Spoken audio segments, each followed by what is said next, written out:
It was said that the old mansion on the hill was haunted, though nobody who lived in the village ever dared to visit it. A crumbling relic of forgotten grandeur, its windows were like eyes staring into the void, its stone walls etched with secrets too dark to speak.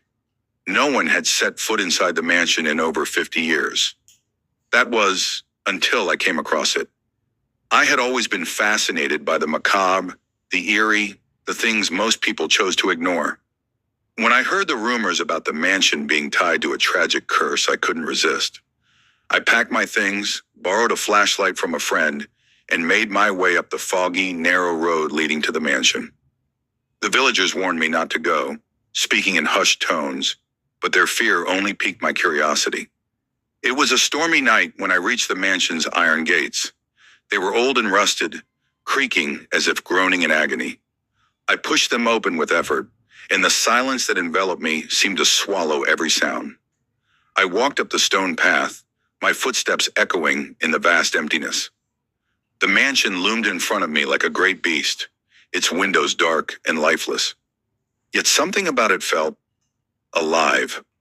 I crossed the threshold, feeling the temperature drop by several degrees. A shiver ran down my spine, but I pressed forward.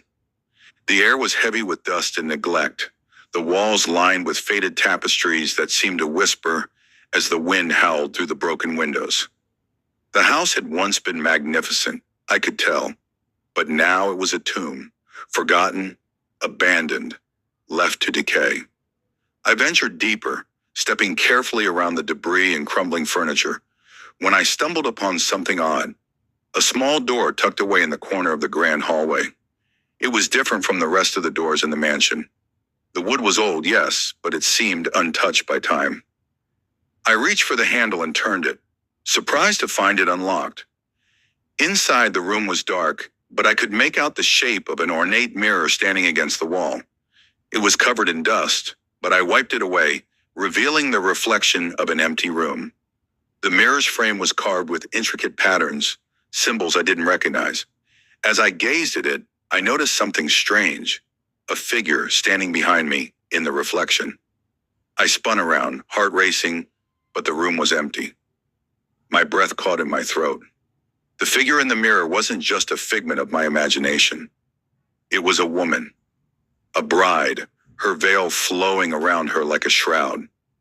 Her eyes were hollow, empty, and as I stared into them, I felt a chill settle in my bones.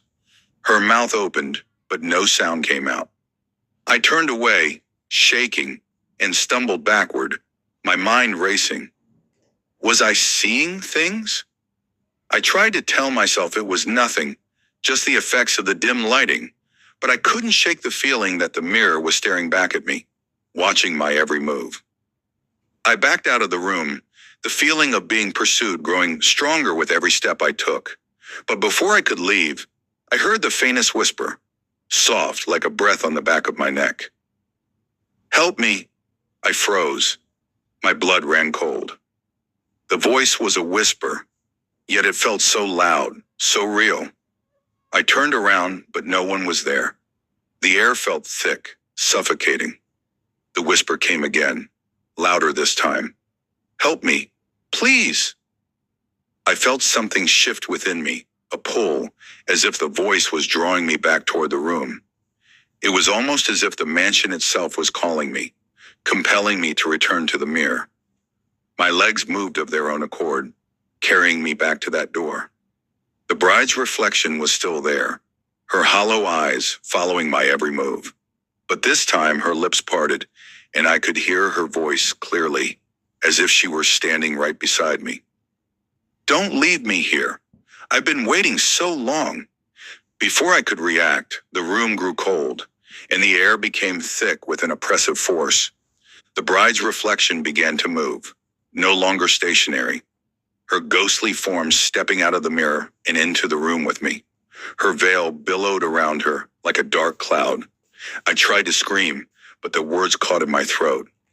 She reached out, her fingers icy cold against my skin, and I felt the weight of her sorrow press down on me. "Help me, or you will never leave." The chill of her touch was enough to paralyze me.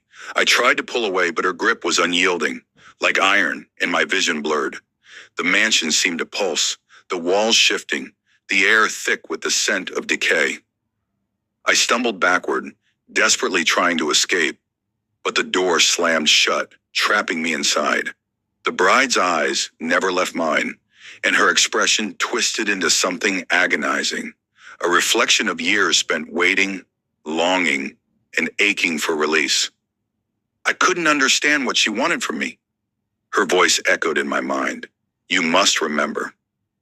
The walls began to close in, the air growing more suffocating with every passing moment. My head was spinning, and I felt like I was being pulled into the depths of the mansion's darkness. Remember who I am, the bride whispered, her voice a mere breath. Suddenly it hit me. This wasn't just a random haunting.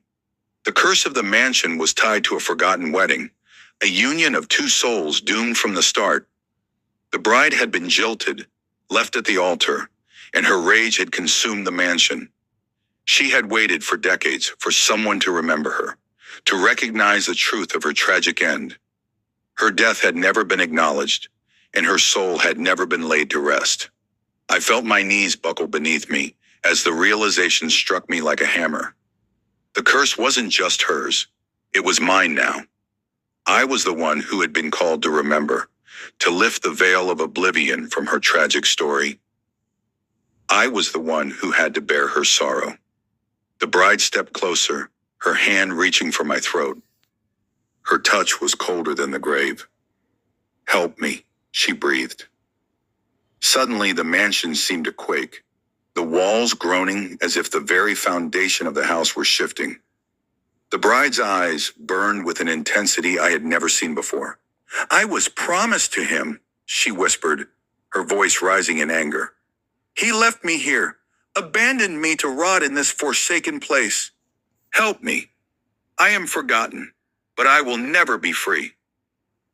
I tried to speak, to say something, anything, to stop the pain. But I was drowning in her despair. It was as if her grief were swallowing me whole, pulling me down into the very bowels of the mansion. I closed my eyes, desperate to escape, but when I opened them again, everything had changed. The mansion had transformed, no longer decrepit and abandoned, but grand, filled with light and life. A wedding was underway, the bride standing at the altar, her veil covering her face. But as I looked closer, I saw the truth. The groom was not the man she had loved. It was someone else, a stranger, someone who had never promised his love to her. And the moment the vows were spoken, the bride's face twisted into something grotesque, her body collapsing into a pile of dust and bones. And in that instant, I knew what had to be done. I reached out to the bride, not with fear, but with compassion. Her rage had been so great, her heart so shattered by the betrayal, that she could not rest until someone acknowledged the truth. And that someone was me. The mansion groaned, the walls cracking and splitting as the bride's spirit let out a final mournful cry. And then, silence. When I woke up, the mansion was gone.